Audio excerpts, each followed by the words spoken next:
sana. Nashukuru Mungu tangu nimekanyaga hapa. Naona mimi mwenyewe nimebadilika, mambo yangu yamebadilika. Yes. Yaani mimi nataka niseme ukweli. Namshukuru sana dada Mai kwa sababu alikuwa anapiga kila siku akinishuhudia mimi napiga kona. Haleluya, haleluya, haleluya. Amen.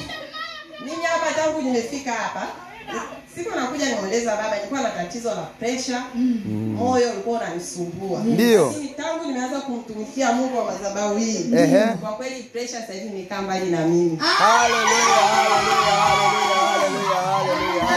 Yale maumivu makali ya moyo. Yes.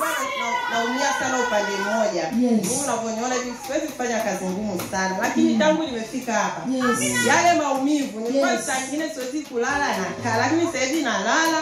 Yaani namshukuru Mungu naendelea vizuri na nimepona. Sio naendelea vizuri, nimepona.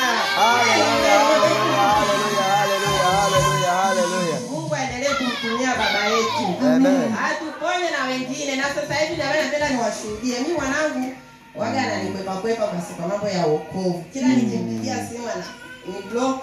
Lakini tangu nimefika hapa nikamshirikisha baba. Sikio akasema mama mimi naogopa kukupigia kwa sababu moja mbili tatu nikamwambia mna shida mwanangu mimi nakupenda. Wewe nipigie, wewe ni mwanangu. Kwa hiyo sasa hivi tunawasiliana. Nyumbani kwetu kulikuwa hakuna amani lakini sasa hivi tuna amani na ndugu zangu. Wapendwa tusiache kumtumikia Mungu. Haleluya. Haleluya. Kufanya kazi mahali hapa.